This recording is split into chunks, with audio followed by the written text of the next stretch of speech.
That's watching. I'm just gonna wait for some people to kind of come in.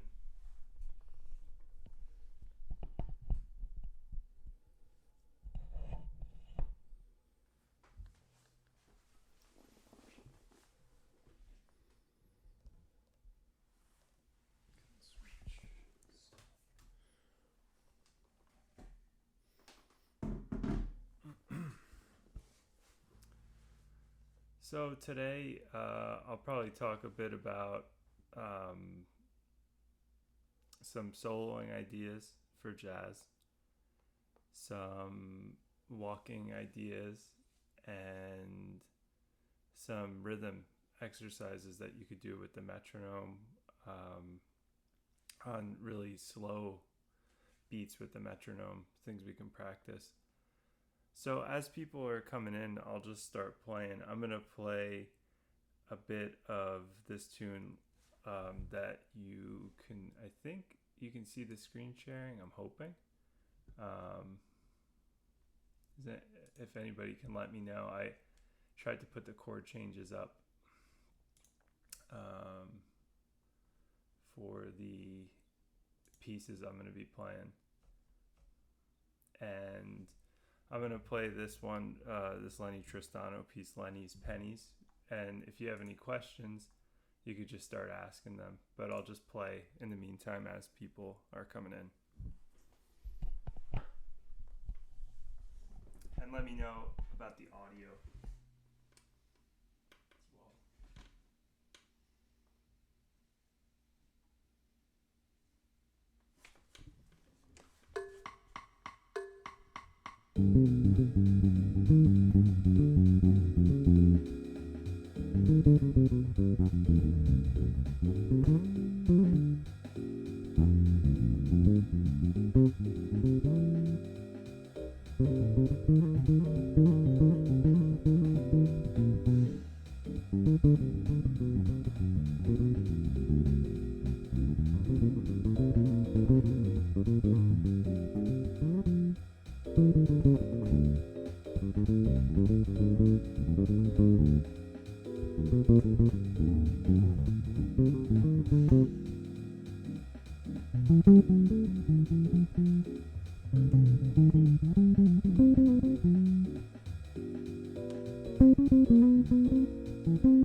Oh, hey guys,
Trickling in.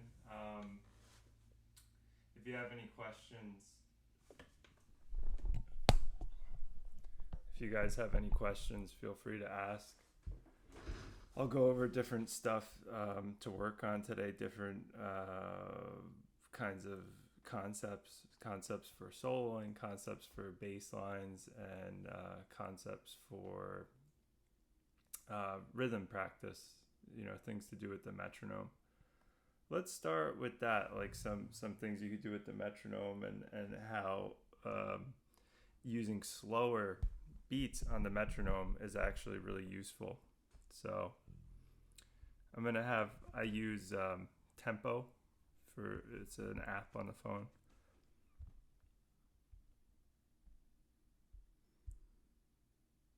Let's just make sure it's coming to okay. Oops. Okay. And I'm going to set it to 30 actually, which is pretty slow.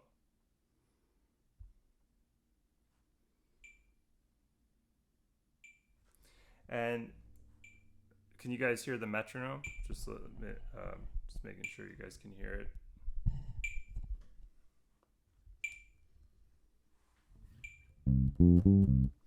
Okay, so what you can do with slower metronome is you can practice your various subdivisions. So if the metronome is slow like this, like 30, what I like to do is play scales and do different beats within the click on the metronome. So you might start, if we're doing C major, you might do 2 beats to a click.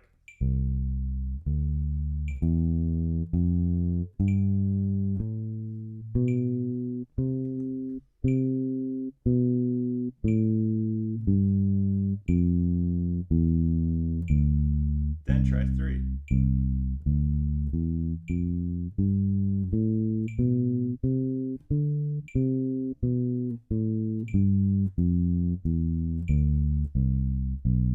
I'll do 3 again.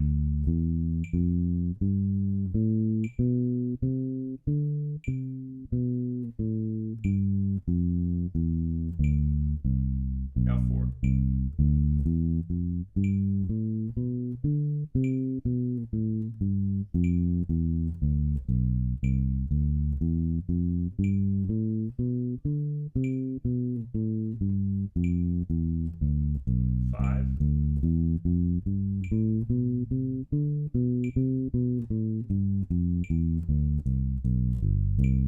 Notice I'm making the phrase fit into the 5.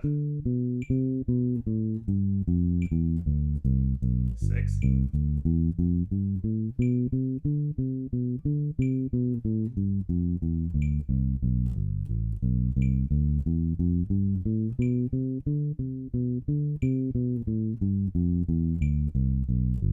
7.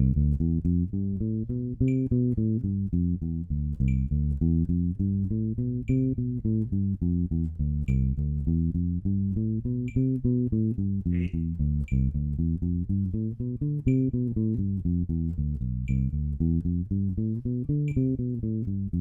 9.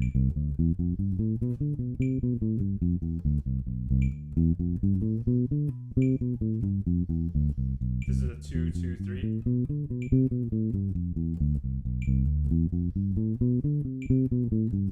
10.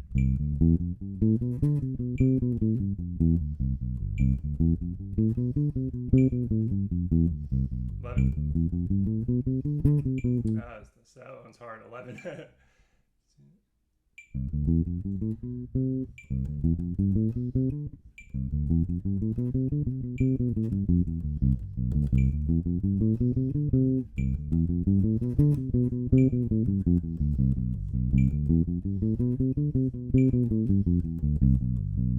Yeah, that would be 11. So I could basically go all the way up back to 11.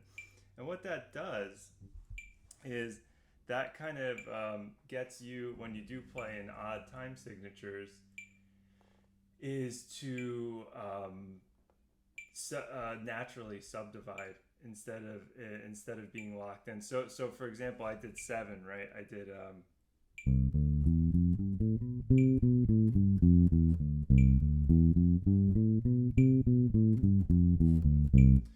so if it was a little faster tempo than that, so 1, 2, 3, 2. So let's do.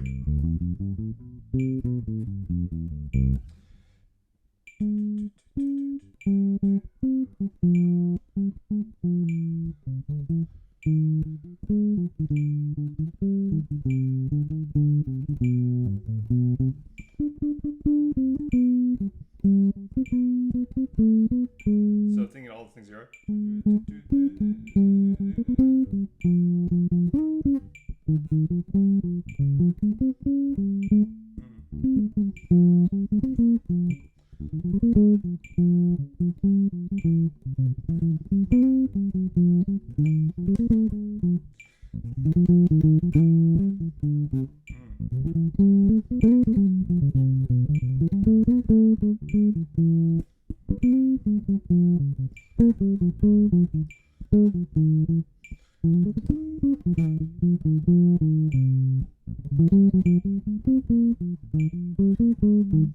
So you can see that when I'm playing in 7, playing the tune, I'm able to subdivide with just the big beat of the measure. All right, so Gaetano asked a question: when you play, do you think about grades or chord notes? Grades. Could you clarify what you mean by grades? I'm not sure if I know what that is. Do you have another word you could use for that? Grades or chord notes. I definitely think of chord notes. So let's use an example. I just played All the Things You Are, and maybe that's a good example tune. I'll put the changes up for All the Things You Are in case you don't know the tune. Can you guys see these? Can you see this chord chart in the bottom right? I hope you can. If not, hopefully you have a real book. So Gaetano asked a question about playing on chords. If I'm guessing, meaning like when I'm soloing. So I'm not sure what the one word you're saying means, grades, but I'll try to explain what I do think of. So the question was, do you think of chord tones when I'm guessing when you're soloing? And yeah, definitely, you need to be aware of that. I usually try to think of destinations. So I think of where I'm going to, and trying to play nice melodies that connect that. So for example, All the Things You Are is a great tune to practice this on because the melody of the tune kind of does it naturally, actually. So say you took a progression like All the Things You Are and you just tried to play the thirds of each chord. You end up almost playing the melody because the melody of the tune is right. That's the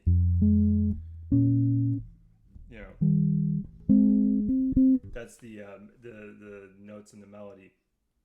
I'll play the thirds of each chord, and I'll use some melodic material, a combination of arpeggios and scale movement with notes that encircle the note that I'm going to get to that set it up. So if I started All the Things You Are and I'm on A flat, right? So we're in the key of A flat, and the first chord's F minor, and I'm on the note A flat. If I want to get to the note D flat, in the melody I'm creating, in the solo I'm creating, I could play a phrase like so.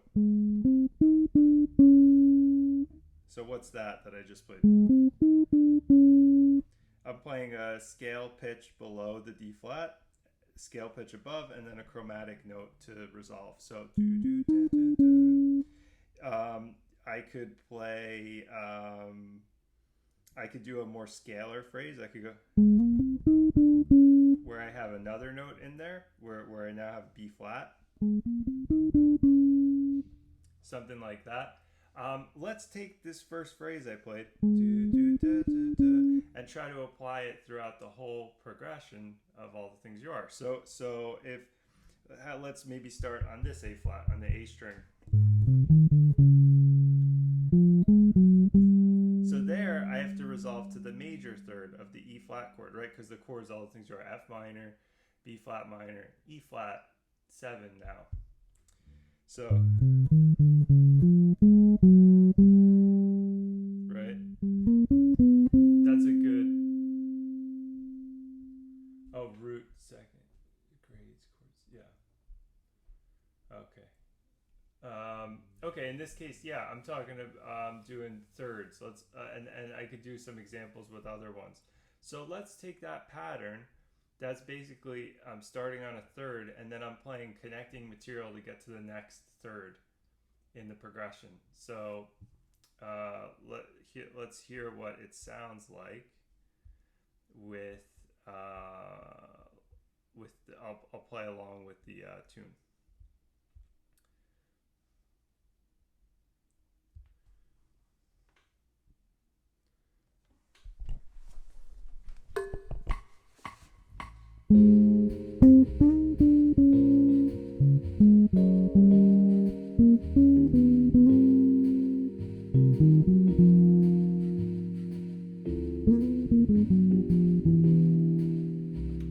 So I can play actually a better phrase there on that 2-5 there. So I'll stay on the third, the F of both those chords. So.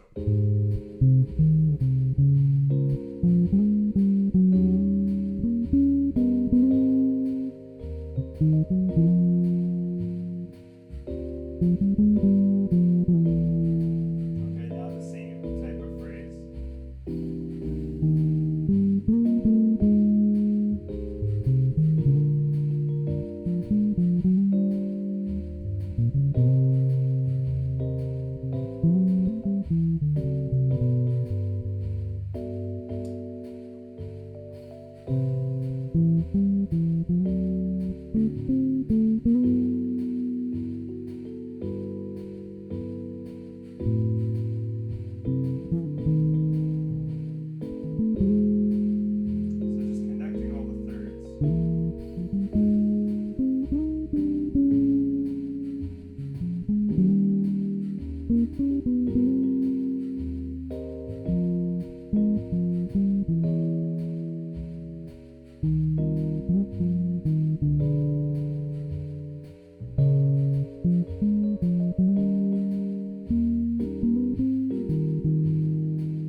that's a a little exercise you could do on all the things you are. Just that type of phrase, or with the chromatic note. You have to use a lower chromatic note because it's a major third, right? Then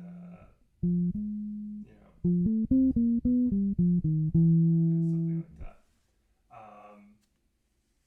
Hopefully that kind of answers it. You're saying example root second. Yeah, I mean, again, I'm just thinking about destinations that I'm trying to get to. So if other people have questions as well, feel free to join in and ask anything you'd like to see me show an example of or an exercise to practice. I'll give another example though with all the things you are. So Caetano also asked like root second. So you could also work on other pitches. So what if we try to play the ninths of all the chords in all the things you are? We try to play the ninths and maybe use some material to connect them. So I'll do that as an example. So ninths would be if we're in all the things you are. The first chord's F minor, right? So G, right? And we'll try to connect the ninths now.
That was with seconds. That was playing seconds or ninths on the chords. But again, I'm not sure if you could hear me when I was doing the example, but something like ninths speaks a little better. When I say speaks, meaning it sounds a little better, an octave higher even than I was playing. I'm just playing my P bass because it's kind of easy to see. But if you have an extended range, like more frets or high C string, it some of those notes sound a little better, an octave higher. Okay, cool. So let's do a bit of stuff on walking bass. Feel free to ask any questions. So far, we just had questions from one person, but I see more of you are watching, so feel free to ask a question if there's something you're working on. It doesn't have to necessarily be jazz. It could really be anything. All right, let's talk a bit about walking. And you know what? We'll stick with the same tune. So again, all the things you are. It's a good tune to practice a lot of things on. So a lot of people ask me questions about how to work on walking bass, how to develop vocabulary of bass lines. Well, the first thing is you need to be able to play quarter note lines that sound melodically pleasing and connect the roots in a logical way. So again, if we're on all the things you are, right, this tune, I don't know if you could see it on my phone, but all the things you are.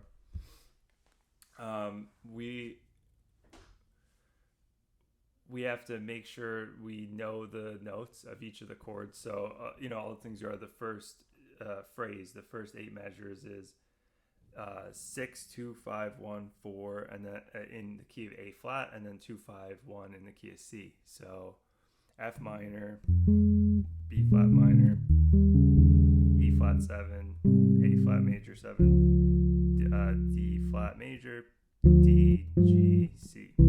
So again.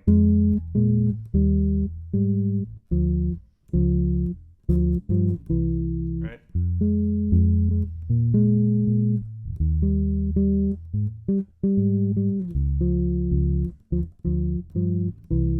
Right, those are the chords of the first section. So the first 5 measures were in the key of A flat major, right? And then we take a quick detour to the key of C. So that's one important thing, knowing the key centers that we're in to do our bass line. The next thing is making sure we know the pitches of all the chords. So, right?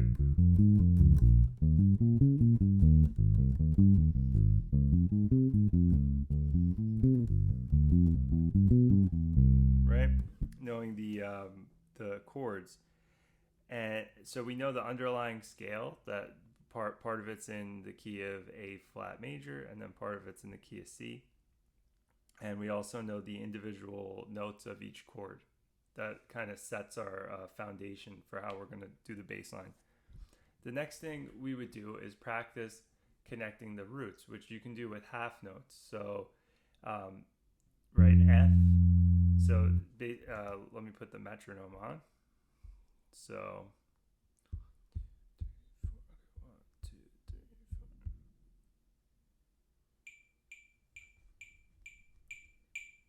4. Okay, hopefully you could hear that. So we're going to try to connect the roots of these chords. So if we're on F, we have to get to B flat. And that example I played C, right? So the process by which I do this is I play the root, and then I have to play what I call like a connecting pitch, something that gets me from the F root here to the next root, the B flat root that I'm getting to. And you have 3 options to use for that. You have diatonic connecting notes. Diatonic connecting notes means it belongs in the scale of the chord you're on. So we're on F minor, right? In the key of A flat major, this F minor is in. So diatonic notes that get you to B flat would be a diatonic or step below B flat, so A flat in this case. So that's F, A flat, B flat. And the diatonic step above it, which is a C. So those are diatonic pitches, meaning they fit the chord. They're belonging to the chord that's implied, the scale that's implied by the chord. The other thing we could do is play chromatic pitches, meaning they resolve directly by a half step. Jeff, tell me your favorite ways to create the notes for beats 2 and 3. All right, I'm gonna get to that. Yeah, that's a good question. That leads into this. So so you asked, beats 2 and 3. And hi, Caleb, how you doing? Salam no.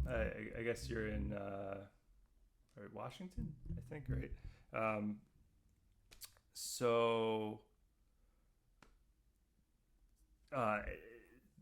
With the connecting note, we had diatonic, so A flat to B flat and C to B flat. And then we also have chromatic connecting notes, meaning the resolution is by a half step.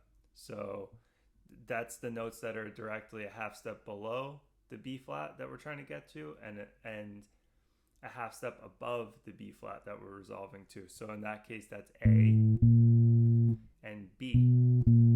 So if you practice this with half notes, right, you get something like that. that for diatonic. This is diatonic above. This is half step below, or chromatic pitch below. This is half step above. So that's using half notes to resolve the roots. That's the first two chords of all things you are.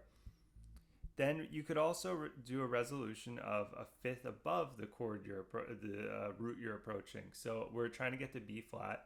You could play an F, which would basically mean repeating the root that we're on, right? Or the descending version. So those are your 5 notes to connect to B flat. You have A flat and C. They're both diatonic. That means they're part of the chord. There's going to be no dissonance or anything. Then you have slightly dissonant pitches, but they resolve nicely by a half step, which is an A and a B natural. And then you have a fourth below or a fifth above F, resolving to B flat. Those are your notes that immediately resolve well to B flat. What those form is the fourth beat in your walking bass line, beat 4. So we play F, and then we need to play some stuff here, which I'm about to talk about, and then that B flat, A flat, that A flat, C, A natural, B natural, and F, those connecting notes, they can all go here on beat 4. So we have F, something, something, and then any of those connecting notes. Now, how we develop the something, something, the middle part, is, which Caleb just asked that question. So that is, the way you determine that is pretty simple. There's 3 melodic shapes that sound really pleasing for walking bass lines, and that's scalar. We can call that stepwise or scalar, which means moving up the scale. You're not skipping any notes of the scale of the key that you're in. And I'll demonstrate that in a second. But the three things you can do: you can play scalar up or down, you can play arpeggios up or down, and you can play a root 5th octave pattern up or down.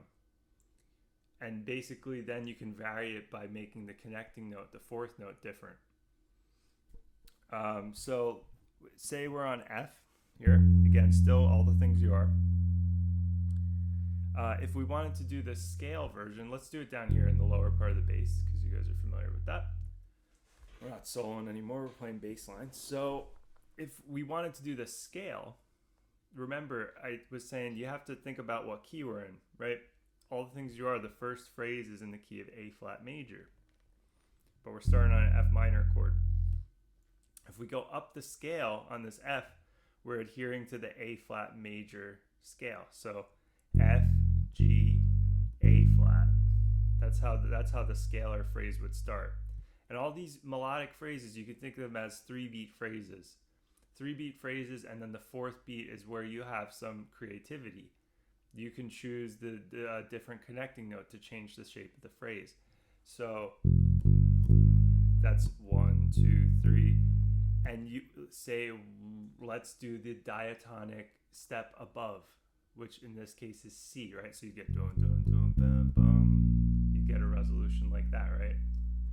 We could do the half step below, right? In that case, that was A. So F, G, A flat, A, B flat, right? We could do the half step above the B flat, right? B natural, B flat.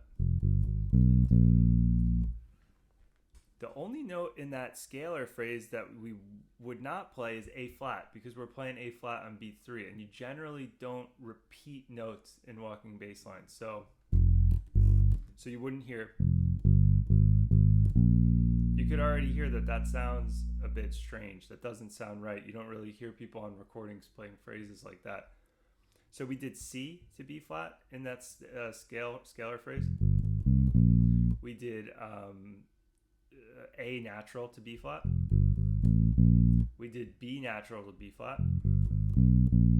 We could also go back to F. We can also go back to F. So So that's one way to choose the notes on beats 2 and 3. You can also go down the scale. So I'm on F. Remember what key we're in. We're in the key of A flat major.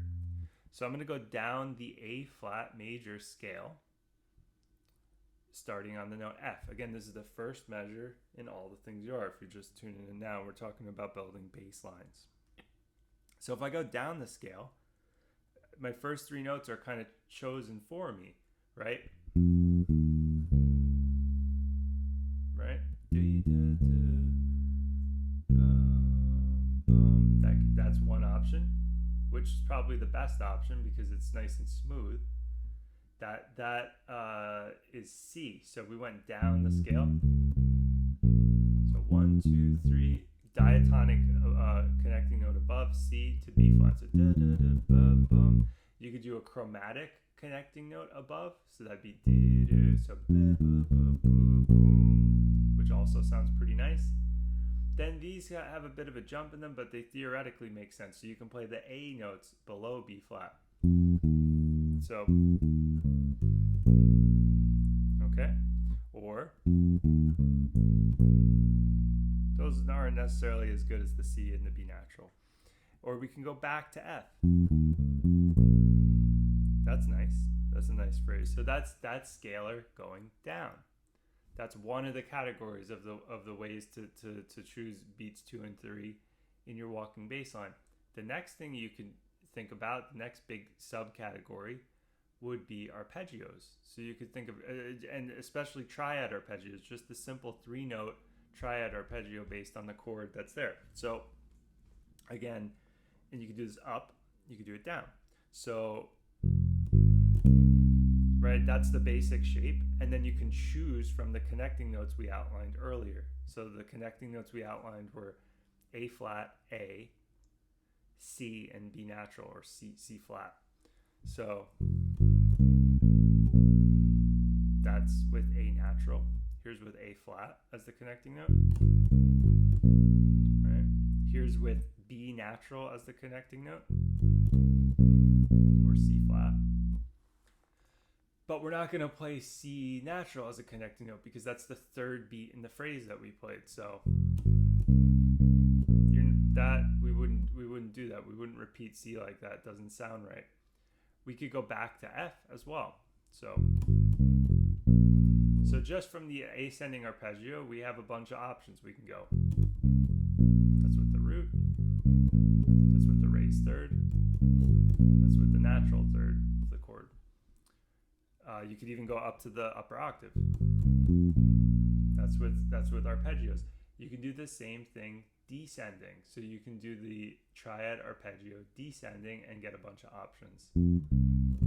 Right? That's the shape. That's the basic shape. And then you have to think about the connecting notes. So in this case, same things apply. The only connecting note we won't play is the note that we're on. So we're not going to play A flat as a connecting note because we're already on it on beat 3, right? So 1, 2, 3, 4, 1, something like that. Boom, boom, boom, boom, boom. That's with C flat, C natural, B flat, and we can also do the root. Right, bunch of options there. What you can also do with the arpeggio is like a broken arpeggio. So you could, like an Alberti bass style kind of thing. So you can do root, 5th, 3rd, which also sounds good. So you can do something like or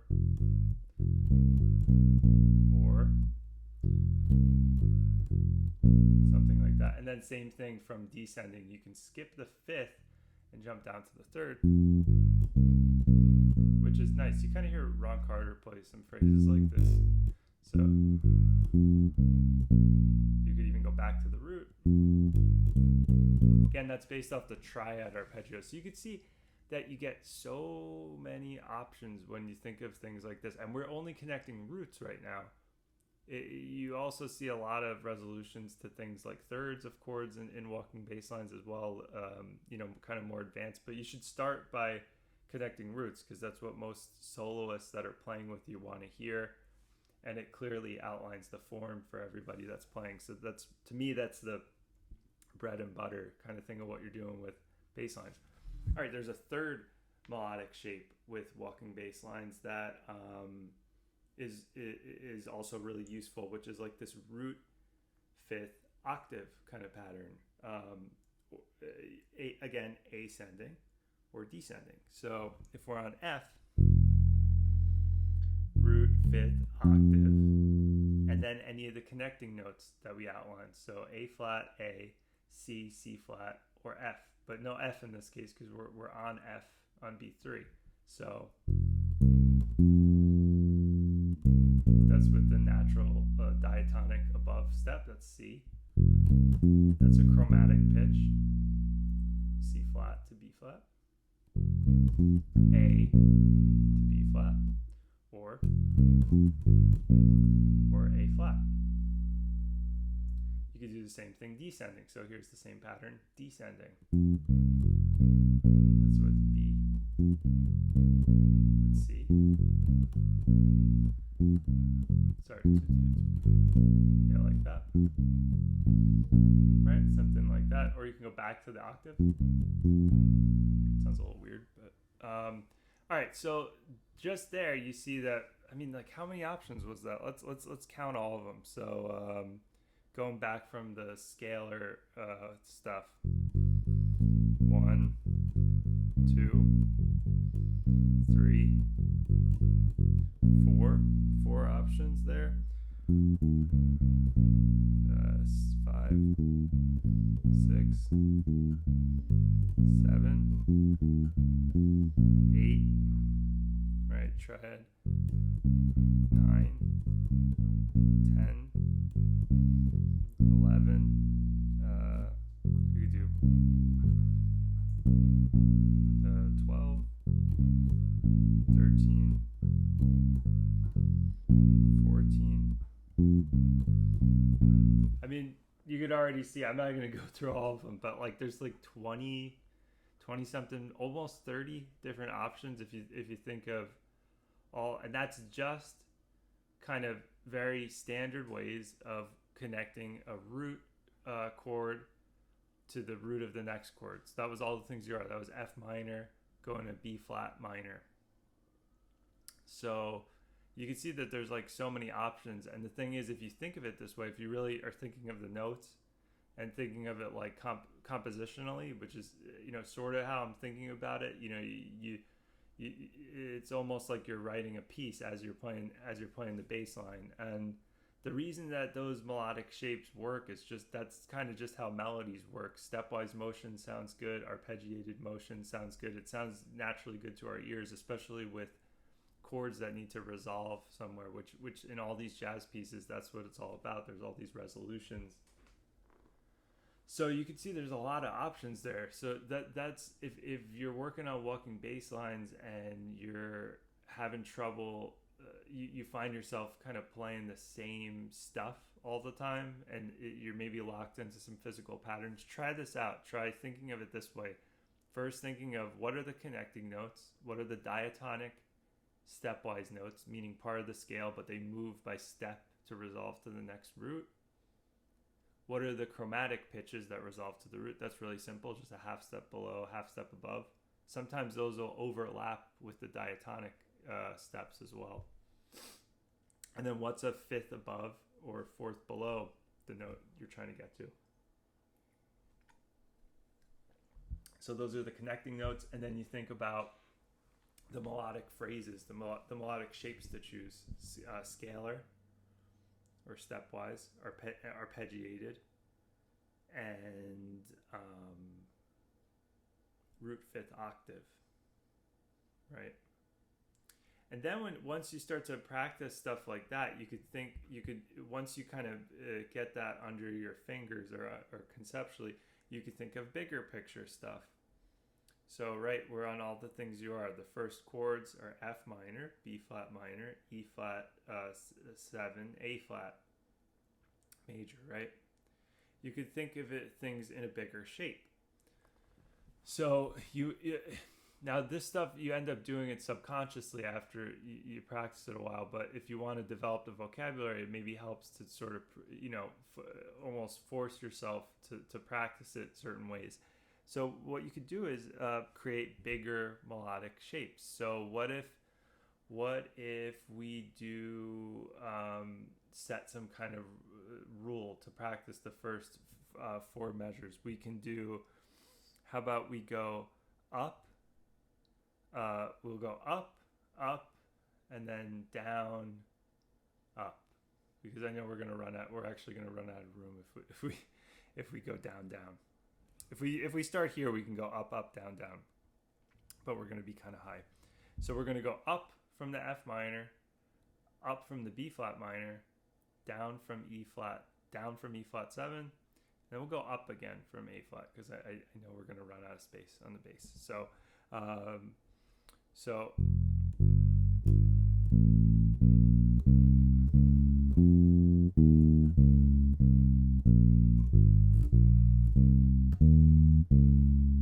there's one example of a phrase. That's up, up, down, up. Right. Now that time I was doing all scalar movement. But what if I wanted to practice arpeggios? So same thing, but it's going to be all arpeggios, and I'm going to go up, up, down, down. Up, up, down, up. So up on the F chord, up on the B flat chord, down on E flat, and then up on A flat. All right. So here's arpeggios.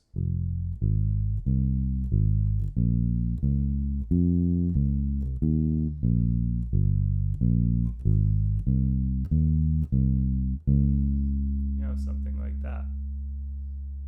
But then you could vary it with different connecting notes. So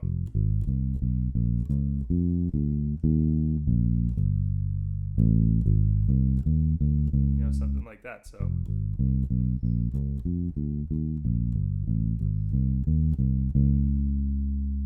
right, something like that. Let's try the opposite. Let's go down, down, up, up. Same phrase. So if you practice things like this, it put yourself out of your comfort zone, set little boundaries, set little rules to practice these things, you'll open up new vocabulary for you to play. You'll get out of the rut of always playing the same thing when you play over certain chords, which we're all guilty of. I do it too, which is why you got to try to practice things different ways. So we're going to take this phrase, F minor, B flat minor, E flat 7, A flat major. We're going to do the walking bass line now, descending on F minor, descending on B flat, ascending on E flat, and ascending on A flat. So down, down, up, up. So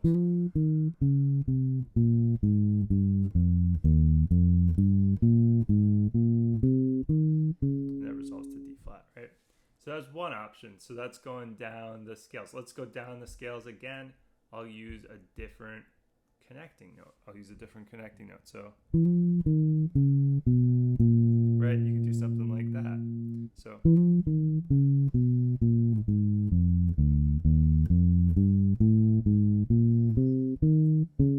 use some different connecting notes there. So the phrase is slightly different, slightly varied. Now we can do arpeggios going down. So what about doing triad arpeggios going down, down? So down on F minor, down on B flat minor, up on E flat 7, up on A flat 7.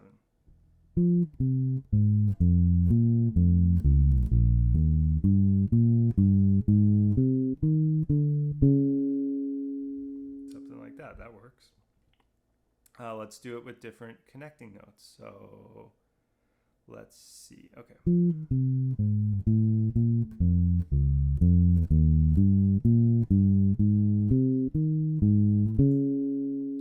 Varied it with doing a little bit of different connecting notes.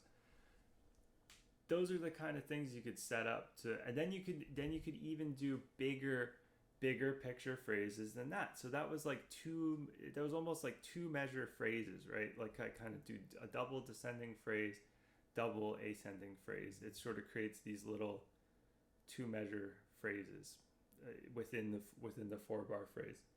You can do bigger phrases than that too. You could think it a bit bigger kind of trajectory. So if you do, say, like 4-measure phrases, it creates this sort of big shape to the 8-measure phrase. So how could we do that? What if we do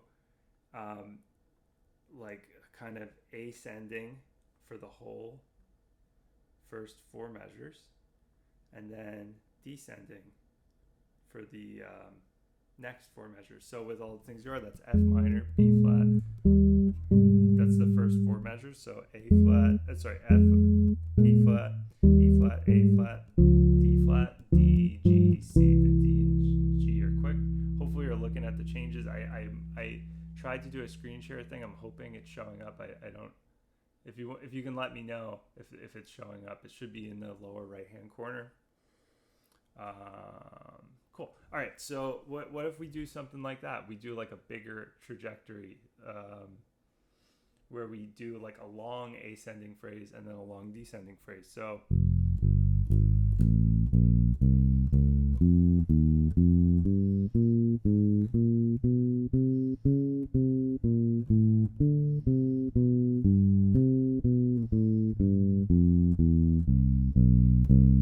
something like that. I wasn't crazy about what I played in the second phrase, but so let's see what are things we can play there.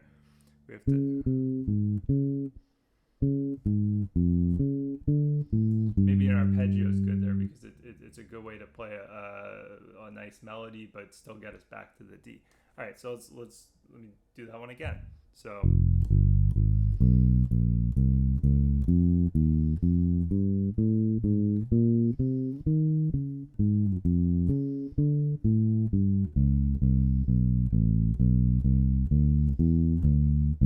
right, where we kind of play like a bigger shape, right? Where we do like a whole phrase where we ascend and then a whole phrase where we descend.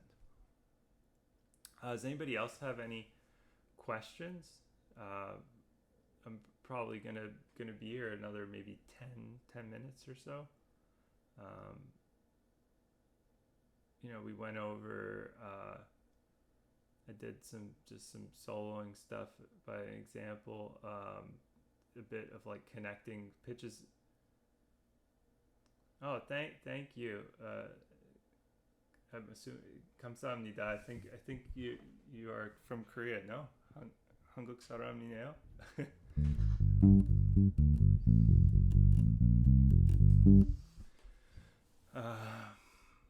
So yeah, that's a good way to expand your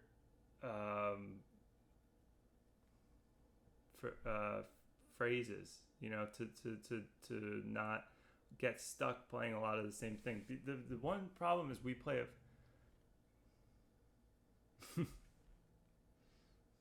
oh, okay, yeah. At the excellent. Well, nice to 오랜만이에요. nice to see you again. Yeah. So yeah, thinking of things this way will sort of get you out of the habit of always playing the same things, right? Because we play a physical instrument. What are some tricks? Okay, good. Some more questions. Great. What are some tricks? Caleb asks, what are some tricks you use in your walking bass lines? I was going to ask this question, but I think you're answering it. Yeah. So, but tricks is almost a different. If you're using the term tricks, there are some. So now, what I went over just now was the more basic structure, right? The kind of getting the foundation of the notes to choose good melodies for your bass lines. But there are tricks, which tricks are kind of like, to me, like the phrases. Like there's certain phrases that work really well, certain little fills that work well. I could show you some of those as well. So this is less important because if you don't do the first thing I went over today well, it hurts your playing if you move on to stuff like this. But this is good to practice too. So I mean, there's lots of stock fills in walking bass lines and phrases. So one thing is we could call it like the drop third. If you're on a route, a really common thing is to play like a syncopated drop down to the lower third. So like if say we're on, again, same thing, all the things you are, F minor. It actually sounds better on chords with major thirds, but I'll just show it as an example. You know what I'll do? I'll do it on the E flat chord. I'll play a stock phrases on F and B flat, but then when I get to E flat, I'll play the phrase I'm talking about. And you hear Ray Brown play this all the time, and Ron Carter plays it too. So a phrase like this.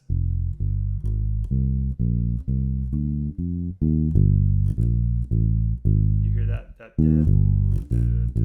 so that's like a syncopated. That is a really that's like a trick. It sounds really good, and it's like a common kind of stock phrase. You see it a lot on chords with major thirds, especially like dominant chords, major chords. A lot of times dominant chords actually. But let's see what it sounds like with minor. I don't really do it much with minor, but maybe it sounds good. I'll do it on the second chord. I'll do it on the B flat. It sounds a little funny. I don't like it on with the minor third, but it sounds good with the major third. So let's just do it in another spot. Let's do it up in a higher octave.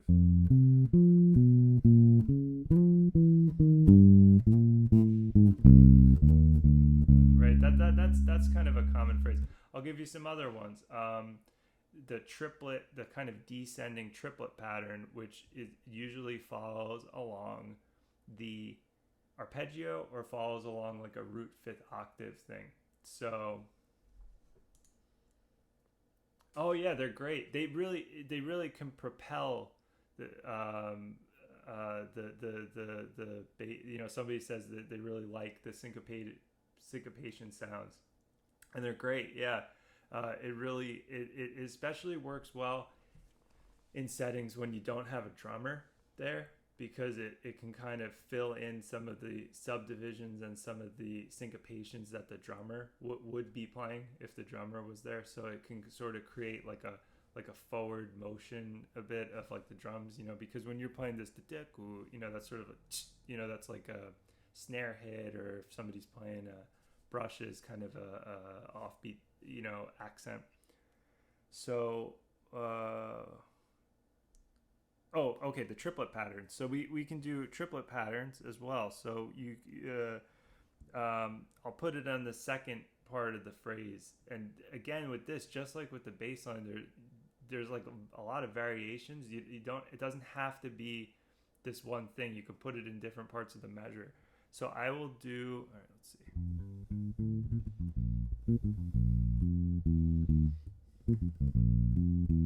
I'll do a kind of I'll do like a root fifth kind of pattern with the flat seven on the B flat. So it'll be, which is kind of a phrase you'll hear, but you could do variations on it. So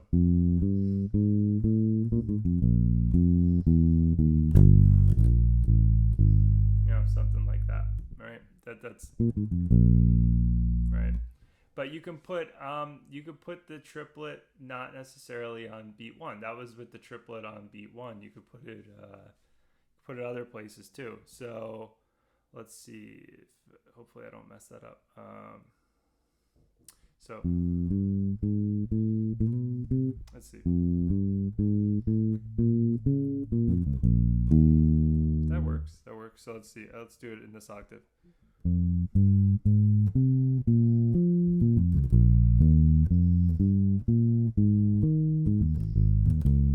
Things like that, triplets. You can also do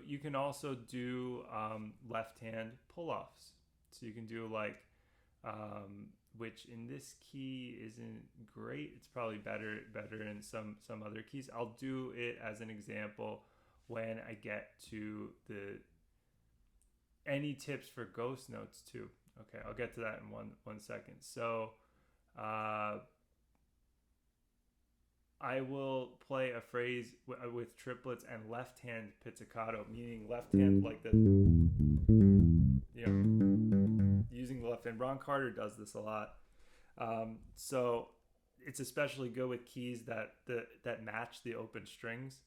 So like it's C, G, what else? C and G are particularly good. F too. You could do in certain phrases in the key of F. So I'll do some of those different fills, different cliche fills. When I get to the part that goes D flat, D, G, C, listen for the left hand pizzicato. I'll do left hand pizzicato.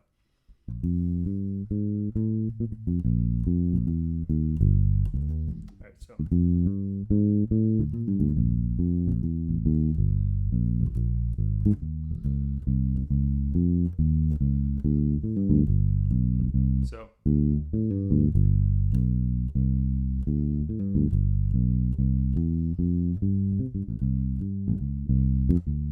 So again, the first phrase of all the things are.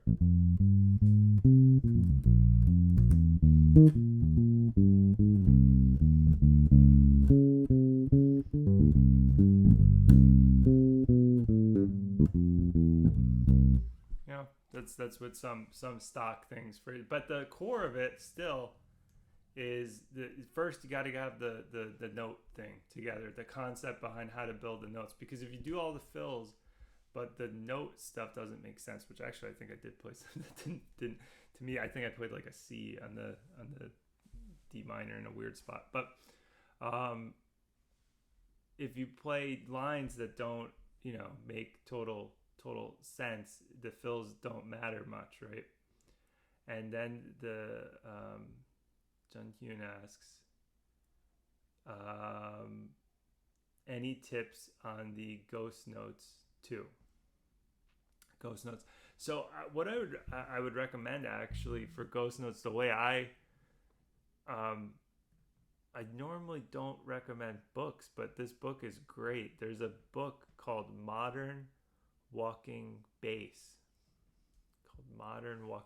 and if you read notation, it's a lot easier to play because it doesn't have tablature or anything like that, so you need to be able to read notation. But the book is called Modern Walking Bass, and my teacher actually wrote it, Mike Richmond, who's a great bass player and really great teacher, and it covers a lot of great exercises for ghost notes. Now, ghost notes, that's how I practiced them, really was from the book, and probably just by listening and just experimenting with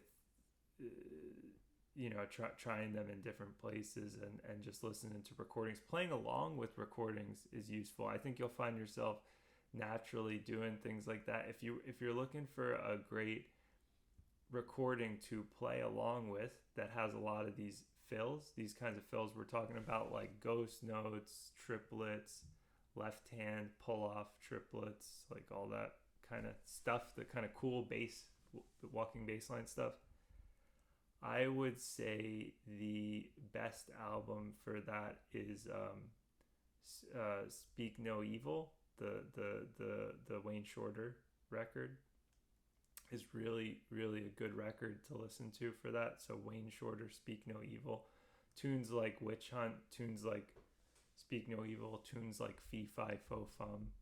It's Ron Carter on bass, and he's playing with Elvin Jones, and he plays a lot of these phrases a lot on that record, and he plays a lot of really cool variations on it. So probably a bit of that, like playing along with records like that. Maybe not necessarily writing it out and transcribing it, but just kind of by osmosis, by listening to it over and over again, playing along with it, trying to catch little phrases here and there. Yeah. Then there was a question a little earlier about how do you approach solos, and maybe I'll talk about that a little bit, and then maybe that'll be it for this week. But I'll be back, a week from now. I'll be doing this every week. So how do you approach solos. So I'll use the same tune. Maybe I'll do this each week. I'll pick one tune and we'll work on it. So again, all the things you are. If I was approaching solos, there's certain devices, and so same thing as the walking bass line. The core of your concept behind it, the core of the philosophy needs to be correct, and a lot of it's really similar, right? Soloing and a walking bass line is a melody. A solo is also a melody, right? They're both types of melodies. The only difference is the walking bass line is a little more strict. It's only quarter notes generally. There's little variations, but it's mostly quarter notes.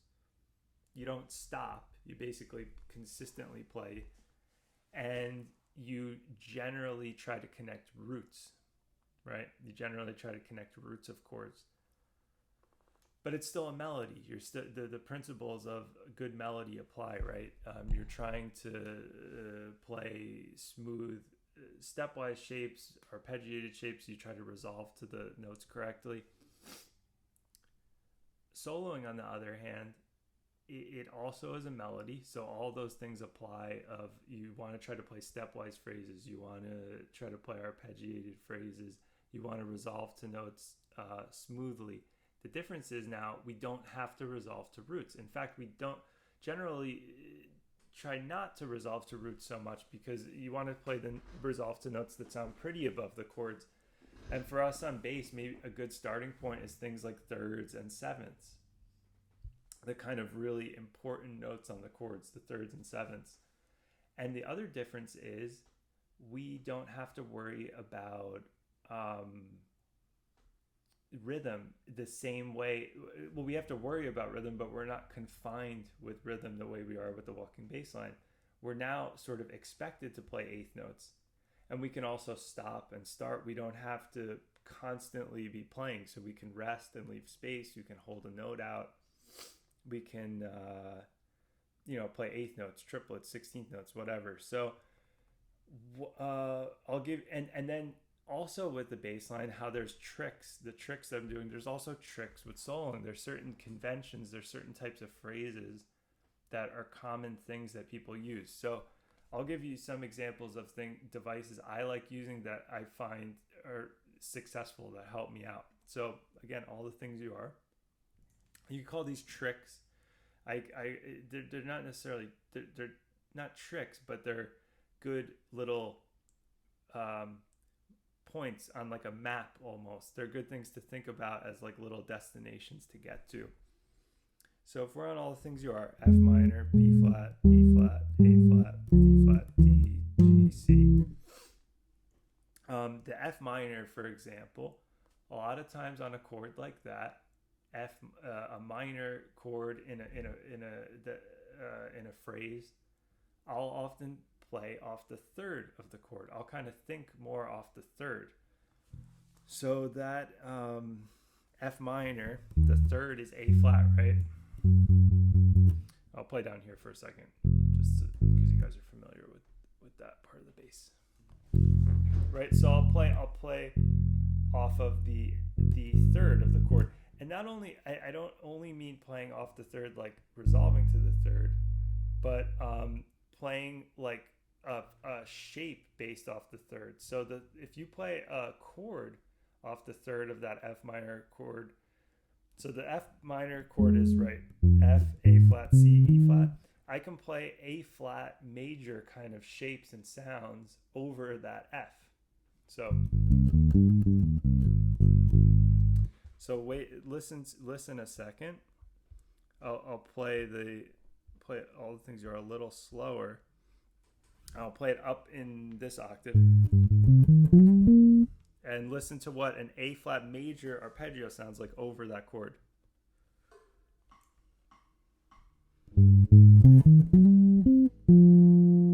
Something like that. So that was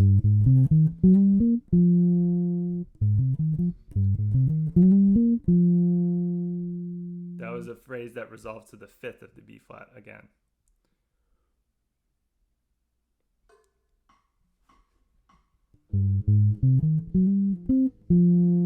Right? I'm going to put the mic closer to the speaker that I have to play on so you can hear the chords.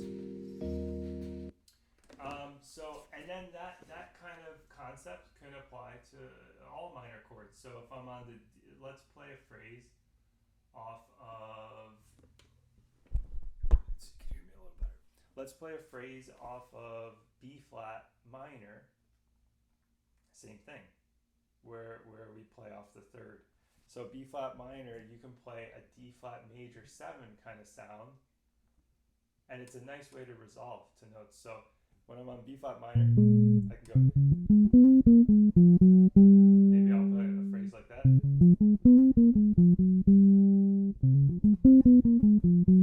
Maybe I'll even play a triplet phrase like that. That's a really common kind of phrase.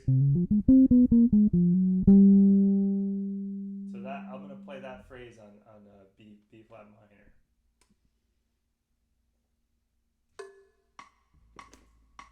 Okay,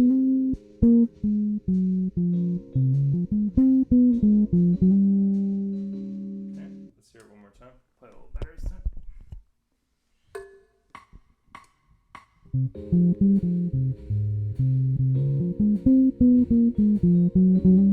A phrase like that. So that's one thing. That's one technique I do with soloing is I think about the thirds of chords and I often play sounds based off of them. So minor chords, if you play off the third, you get a major 7 kind of chord that you can play on them. So F minor, I think of A flat major. B flat minor, I think of D flat major. When I play dominant chords, I usually think of diminished sounds, especially dominant chords that are going to resolve somewhere. So in the case of all the things you are, F minor, B flat, E flat 7, right? That chord there, I think of like E diminished on that. So maybe I'll play a phrase that demonstrates that. So again, this is this chord. So I might play phrase, or I might play, you've heard this kind of phrase, like a phrase like that, or that. All right, so let me show you that, and that is again kind of off the third, like a G diminished, E diminished, things like that. All right, so that I'll play a phrase off that. So this is diminished on the E flat.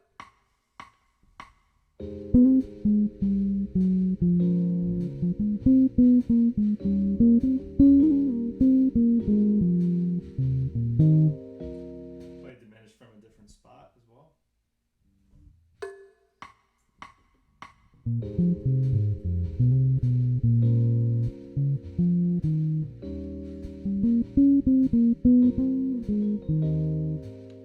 That was a bit of diminished there. Okay. And on major chords, I think off the third as well. So like the A flat major, and this isn't only how I think, but I'm saying these are some interesting, almost like tricks that generally sound nice. They sound really melodic. So in that first phrase of all the things you are, we have an A flat major chord, a D flat major chord, and a C major chord, as well as the scales that correlate with them. Some things that sound cool is like playing off the third. So the A flat major, I generally think like C minor. The D flat major, I think F minor, and then the C major, I think E minor. And different ones, meaning like the triad, the seventh, the pentatonic as well. I'll demonstrate all three. How about? All right, I'll play through the phrase again. Listen for when I'm at A flat major, D flat, and C.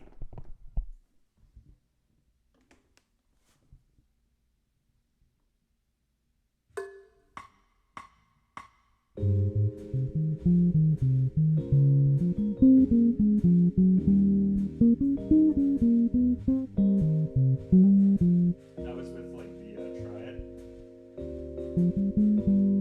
Here's the pentatonic. Here's again. Let's do more time that phrase.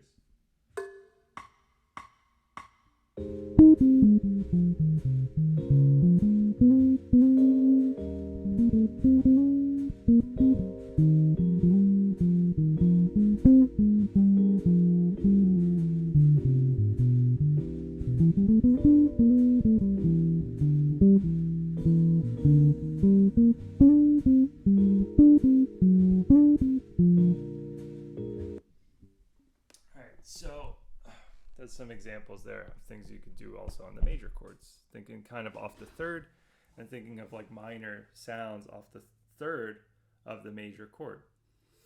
That's another technique. Another thing you could practice too to get like some kind of stock phrases together is certain exercises that'll help with soloing. So what you can do is a really nice phrase and a useful one that you hear a lot of jazz musicians play is 5, 3, 2, 1 phrases. So or 1, 2, 3, 5. What does that mean? Well, that means like based on the scale that is part of that correlates to that chord, playing 5, 3, 2, 1 phrases. So what does that mean? If we're on F, right, F minor, that would be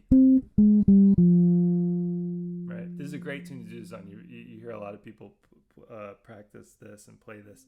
So F minor, right? We start on the fifth of the chord. And then on B flat would be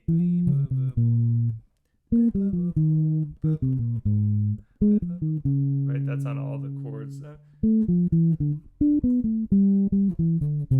Right, something like that. So let's I'll play through all the things you are doing a phrase like that. So doing 5, 3, 2, 1s. It's a good thing to practice. All right. Hear what it sounds like. Hopefully do it correct.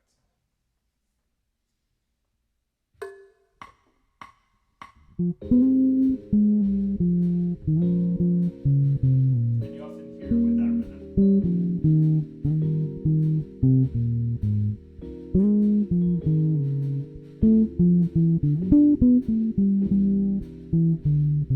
Chords are twice as fast there, so I had to go twice as fast.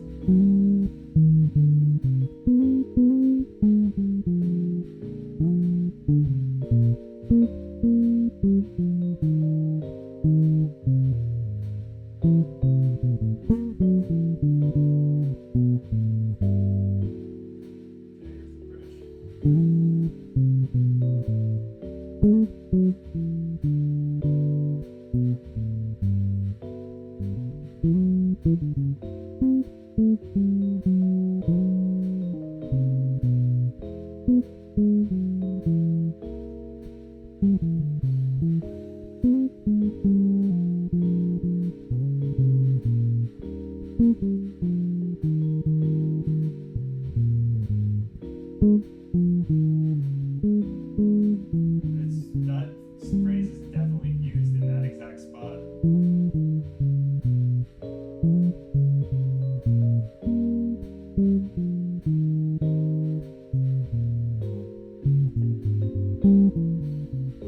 Okay. Alright, I'm going to play just a bit now on all the things that are a little faster, and I'll and just doing some of the things I just showed. So playing off the third of chords. So on minor chords, that means like a major kind of shape. On major chords, that means minor kind of shape or sound. And dominant chords, I'll generally play like diminished kinds of sounds.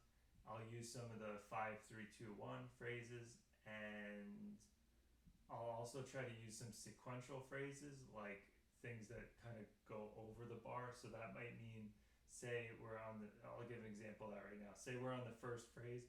Say I play a phrase that's like sixths or something, sixths, like some kind of phrase like, I maybe can keep that going through the chords, like a phrase like that.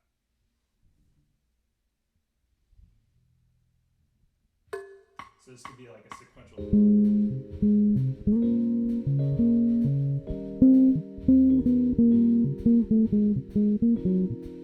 You can add like chromatic things to it.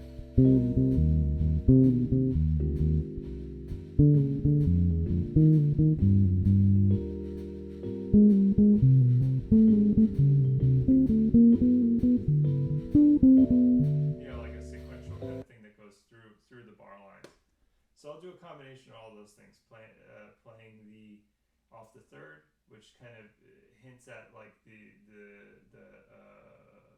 relative tonality, and then 5-3-2-1 phrases and a bit of phrases that kind of go through the bar line, like a sequential stuff. And you'll see like even the melody of all the things you are, it's based off the thirds, right?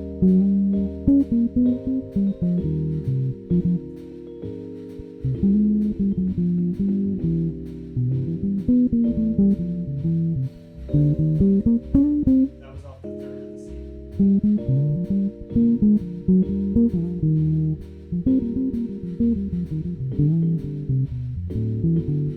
And I played a C minor pentatonic on that A flat. Off the third of both those chords.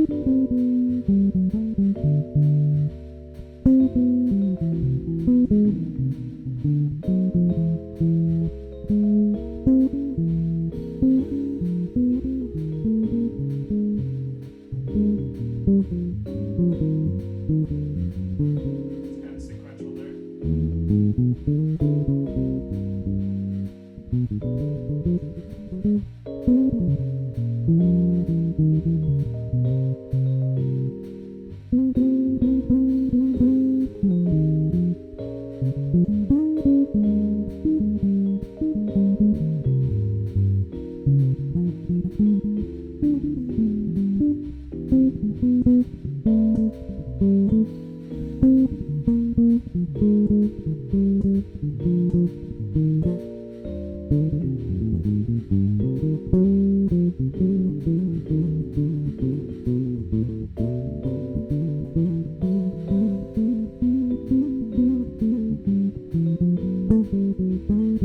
So adhering to the scale, playing through the phrase.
That's a bit of playing around on that, and thanks for saying that. Yeah, it does. That is some stuff that Steve Swallow does. He definitely does a lot of like cross string sixth kind of melodies, and I like Steve Swallow a lot. If you guys haven't listened to him before, he's fantastic. Melodies in his solos. He plays really melodically in his solos, and does play a lot of these kind of, like these phrases that go across the string, sixth chromatic phrases, things like that.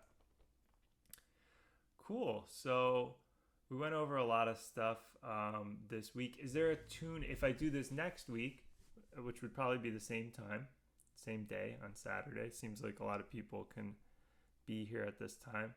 is there a particular tune you guys would want to work on? So this week we did All the Things You Are. We did bass lines. We did soloing. Is there a particular tune next week, a particular song or piece that you'd want me to work on you guys with?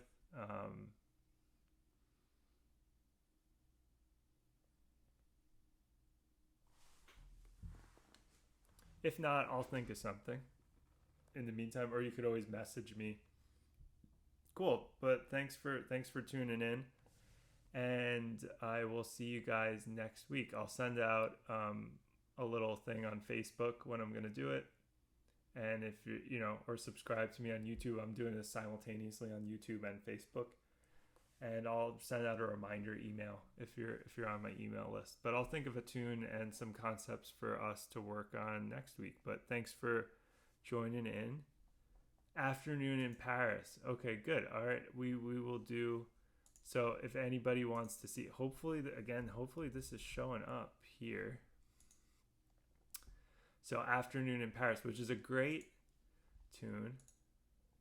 So Jun Hyun suggested that we do a tune called Afternoon in Paris, which is a great suggestion because that tune has a lot of sequential things in it. It does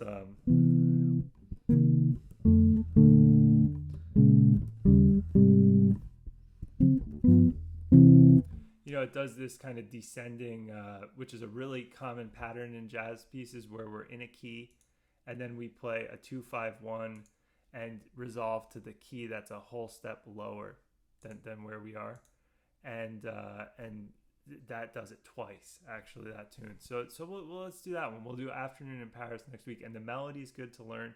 So if you guys want to learn the melody between now and then, and this is a great one to practice both walking bassline and soloing ideas because it's sequential.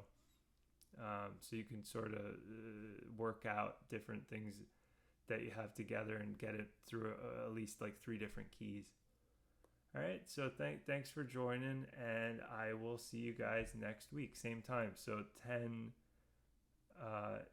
here, 10 Eastern time, whatever that means for you. I'm in New York City, so I'll see you guys then. Thanks a lot for joining, and feel free to message me for any questions. Okay, bye-bye.